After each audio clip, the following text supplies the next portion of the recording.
ସାଙ୍ଗମାନେ କେମିତି ଅଛନ୍ତି? ସବୁ ଭଲ ଅଛନ୍ତି ନା? ଆସନ୍ତୁ ଆଜି ଗୋଟେ ଭଲ ଆଇଟମ୍ଟେ ବନେଇବା।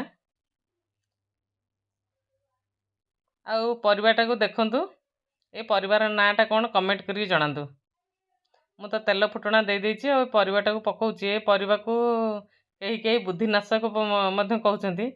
ଏ ପରିବା ଭିତରେ ବି ବୁଦ୍ଧିନାଶକ ଆଉ ବୁଦ୍ଧି ବର୍ଦ୍ଧକ ଥାଏ, ସେଇଟା ମୁଁ ଏବେ ଏବେ ଜାଣୁଛି। ଏଇଟାକୁ ତ ଆମ ପିଲାଦିନେ ଆମେ ଖାଉନୁ, କାରଣ ଆମ ପଟେ ମୁଁ ଦେଖିନଥିଲି ଏ ଜିନିଷଟିକି, ଏ ପରିବାଟିକି।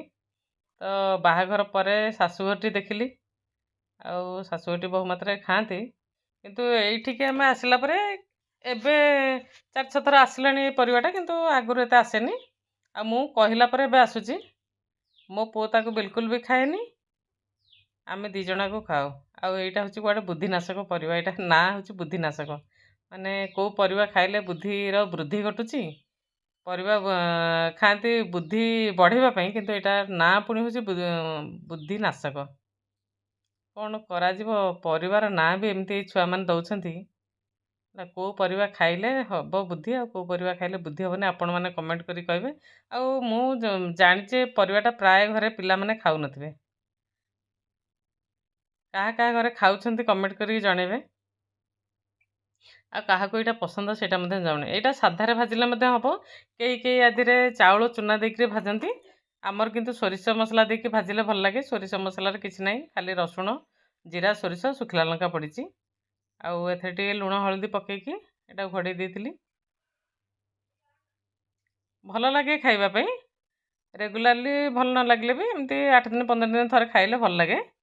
ଆଉ ଛୁଆ ତ ଆକୁ ବିଲକୁଲ ବି ଛୁଅନ୍ତିନି। ଆଉ କ'ଣ, ସେ ଭାବି ଦିଅନ୍ତି ବୋଧେ ଏଇଟା କଲରା, କି କଲରାର ବଡ଼ ଭାଇ କି ସାନ ଭାଇ, କ'ଣ ଭାବନ୍ତି କେଜାଣି, ବିଲକୁଲ ଖାଆନ୍ତିନି।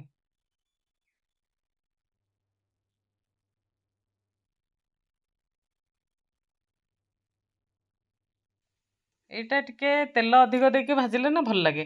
ଆଉ ଆଳୁ ପକା ହୁଏ, କିନ୍ତୁ ମୁଁ ଆଳୁ ପକାଉନି।